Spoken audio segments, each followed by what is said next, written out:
Iniciamos con la unidad número 3 de Química 1, cuyo tema central es la estructura y composición de la materia. El modelo de Demócrito, a partir del siglo V a.C., parte de la idea de que toda la materia estaba formada por muchas partículas pequeñas e indivisibles que llamó átomos. Átomos significa indivisible.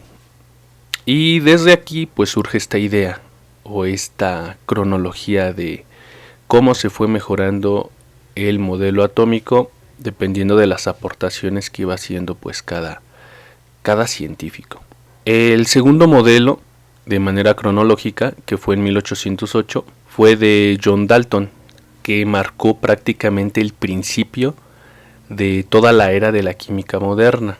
La hipótesis de Dalton se resume prácticamente en estos 4 puntos, en donde decía, la número 1, que los elementos están formados por partículas extremadamente pequeñas llamadas átomos. La número 2, todos los átomos de un mismo elemento son idénticos, tienen igual tamaño, masa y propiedades químicas. Los átomos de un elemento son diferentes a los átomos de todos los demás elementos.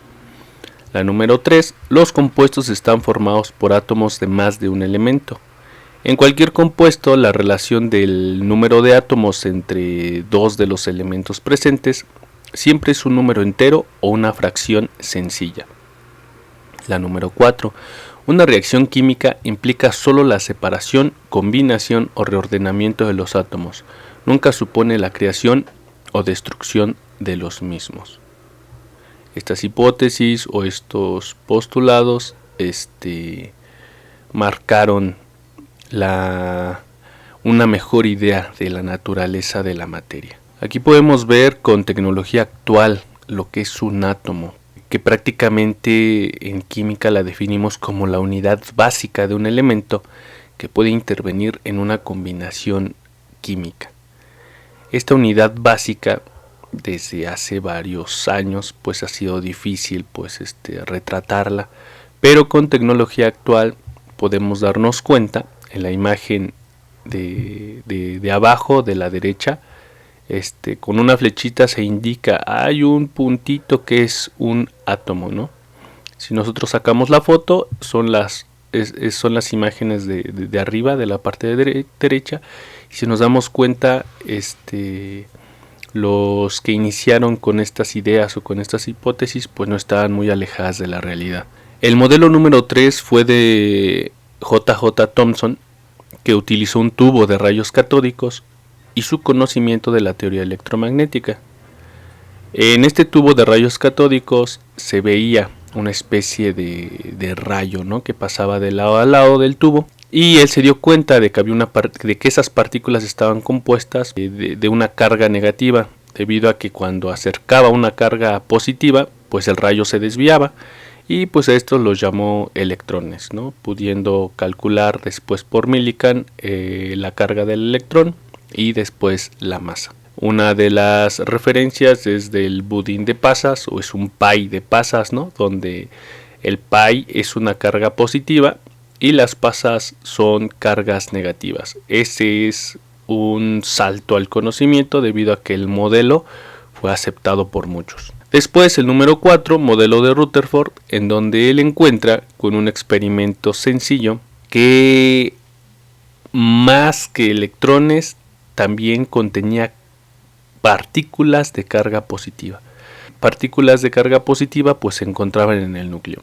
Entonces hubo un avance del modelo atómico de Thomson al modelo atómico de Rutherford, donde podemos ver en la imagen que el núcleo entonces, según sus experimentos, se encuentra en el centro, ¿no?, y alrededor están girando los electrones. Esto es, en pocas palabras, lo que nos decía el modelo de Rutherford. Continuamos con la número 5, que es el modelo de Niels Bohr, que desarrolló su modelo de acuerdo a 3 postulados fundamentales. La número 1 dice que los electrones describen órbitas circulares en torno al núcleo del átomo sin irradiar energía, ¿no? Entonces podemos verlo aquí simulando una especie de sistema solar en donde cada cada órbita aquí se indica por n igual a 1, n igual a 2, n igual a 3, y entre mayor crece el número, pues la órbita va haciendo de mayor diámetro.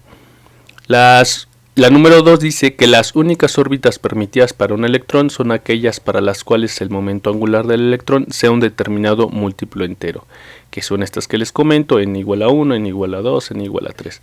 El electrón, dice la número 3, solo emite o absorbe energía en los saltos de una órbita permitida a otra. Entonces, si nosotros tenemos un electrón en el nivel 1 y salta al nivel 2, está absorbiendo energía. Y si de la órbita número 2 de n igual a 2 baja a la órbita n igual a 1, emite energía. Entonces cuando sube tiene que absorber energía, aquí representado como fotón, y cuando baja obviamente pierde esa energía, entonces la emite. El modelo número 6, que es donde James Chadwick halló a otra partícula en el núcleo llamada neutrón. Este neutrón prácticamente no tiene carga y ayuda a entender mejor la naturaleza de la materia. La número 7 es un modelo atómico actual en el cual, basado en en los modelos anteriores, pues se complementa. Sabemos entonces que en el modelo actual existe un núcleo en donde hay neutrones y protones y alrededor electrones, pero en este caso el que explica esta teoría es Schrödinger, en donde dice que el electrón no está tal cual en órbitas, como decía Niels Bohr, sino que el electrón está en diferentes puntos. ¿A qué nos referimos? Schrödinger habla de probabilidad de encontrar al electrón en un área, ¿no? Entonces aquí tenemos la circunferencia, en medio obviamente está el núcleo y el electrón son todos estos puntitos que nosotros vemos, y no es que tenga muchos electrones, sino que en el área más grande, en el diámetro más grande del círculo, cada vez la probabilidad de encontrarlo, que es cada puntito, es menor. Conforme nos acercamos a ciertas áreas, por ejemplo a esta, quiere decir que no es que tenga muchos electrones, sino que cualquiera de estos puntos podría ser el electrón. Entonces aquí la probabilidad de encontrarlo es mayor. Si nos acercamos más hacia el núcleo, nos damos cuenta de que es como un aro más oscuro, ¿no? Igual, no quiere decir que haya muchos electrones, sino que cada punto podría ser ese electrón que queremos ver o que queremos encontrar. Entonces, en esta área es en donde encontramos mayor probabilidad de encontrar al electrón. Schrödinger, en lugar de definirlo como órbitas, los definió como orbitales. Entonces estos orbitales es en donde hay mayor probabilidad de encontrar al electrón.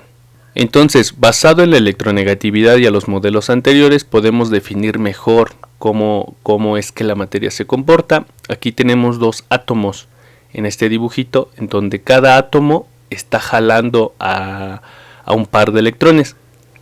La electronegatividad es esa parte, ¿no?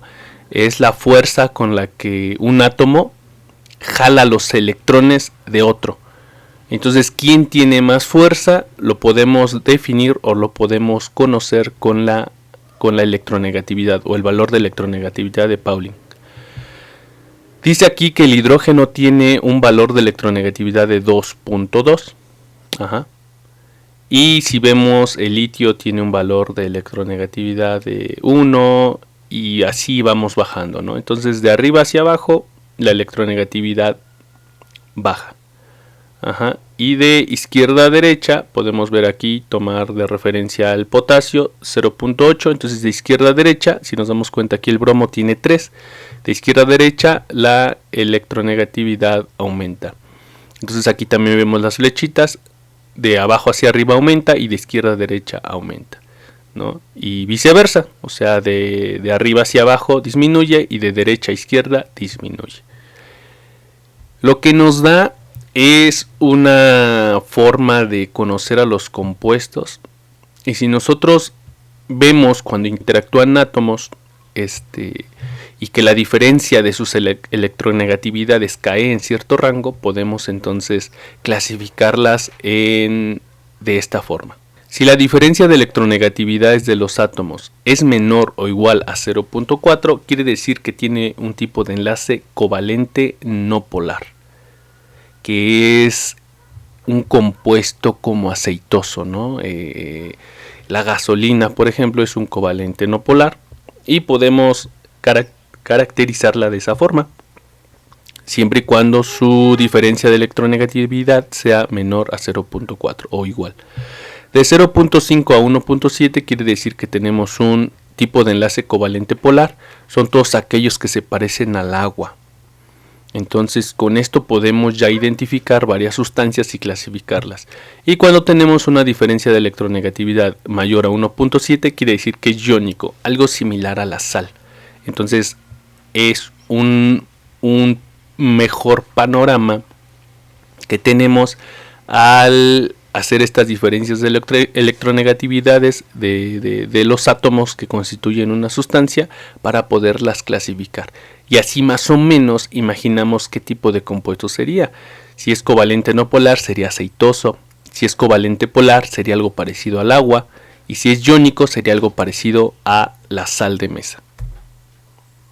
Aquí tenemos las características. Nosotros decimos, aquí tenemos esta tabla que es interesante, que hay fuerzas intermoleculares donde la diferencia de electronegatividad prácticamente es cero.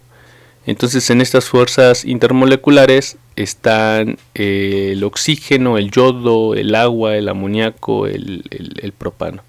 Y las fuerzas intramoleculares serían más fuertes, que serían el enlace covalente, enlace metálico, enlace iónico. Entre el enlace covalente pues está el enlace covalente polar y el no polar.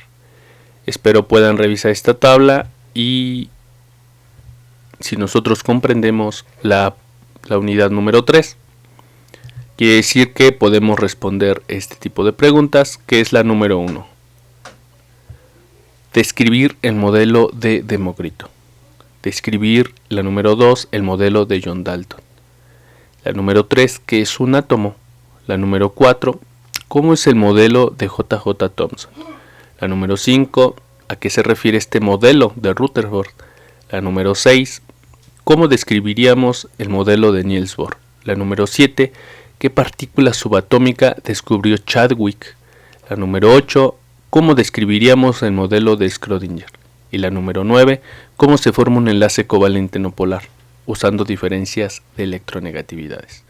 Y la número 10, mencionar y explicar los tipos de unión que existen entre átomos.